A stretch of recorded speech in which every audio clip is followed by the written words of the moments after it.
Welcome to part 4 of the series, where I cover the phases of project management from initiation all the way to closing a project. If you haven't already watched part 3 on the executing phase, would highly recommend you check out that video before watching this one, and I've linked it in the description below.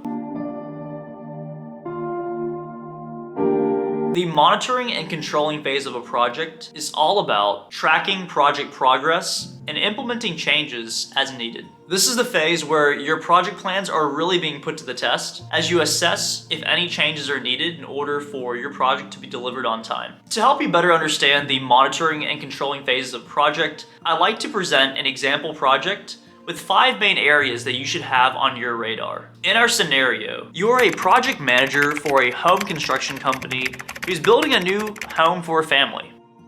The first area on your radar should be performance monitoring. This is where you are monitoring and evaluating the project against timelines, your project plan, and the budget as well. If your project is on track, great news. You'll be communicating that information to your stakeholders and giving them updates. If your project is not going on track, you need to figure out where the source of the issue is coming from and make corrective courses of action. For example, with the home build, if that third-party electrician that you procured and you contracted suddenly got ill with the flu, how are you going to make sure that the electricity and the wiring in the house still gets completed on time? You'll need to have a backup electrician to help finish up the rest of the wiring. The second area on your radar should be scope control. Scope creep is one of the most common issues that every project manager will run into, and it really comes from the client just wanting more than what was initially in the contract. It's very important that you have a change control process built out, which you'll use to communicate and evaluate any additions that are outside of your scope. For example, for the house that's initially a 2-bed, 2-bath, if that family really wants to expand it into a 5-bedroom and 4-bath, how are you going to handle that scope creep in the middle of a project? That's certainly going to take a lot more time, a lot more resources, and last but not least, a lot more money as well. Part of the scope control process is just being a good partner to your client. Always notify your clients and your stakeholders what the risks and implications are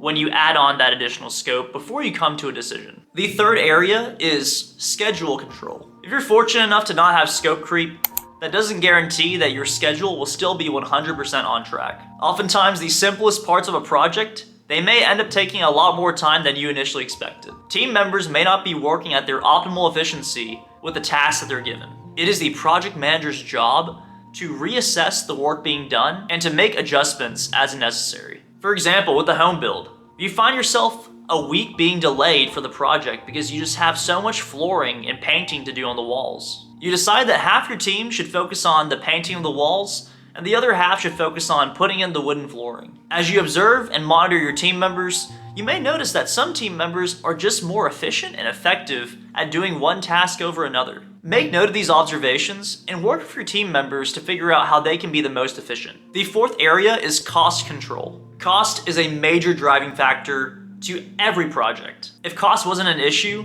then resources and time would be less of a concern. You'd be able to hire the entire city to work for you, and a project could be done in a lot less shorter period of time. As you monitor the project, you should be taking note of the increasing cost and monitor about how that impacts your budget. For example, with the home build, let's say your 5 team members are working very efficiently and they are actually going to complete the project 5 weeks ahead of time. However, your costs are getting very close to that budget that you can't surpass. This may be an opportunity to leverage maybe 3 of your team members in order to get the remaining work done, as that will ensure that your budget will not need to be increased and the project can still be done on time. The fifth area is managing and monitoring risk. As the project continues to make way, you'll need to actively be monitoring and mitigating risks to prevent them from becoming actual issues. For example, with the home build, you're making tremendous progress. One of the last steps really is just to put in some light fixtures. So you contact your light supplier. Your light supplier notifies you that there's actually a shortage of these specific light fixtures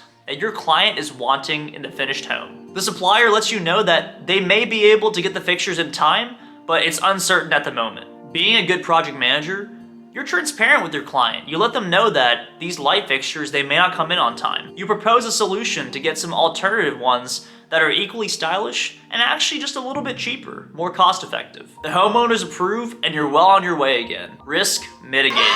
So that concludes the major steps of the monitoring and controlling phase of a project. This phase requires constant analysis and change management to ensure that the project is delivered on time. I hope you found this video helpful. Comment below what your monitoring and controlling experiences and tips are, and if you have any questions. We'll see you all in the next video.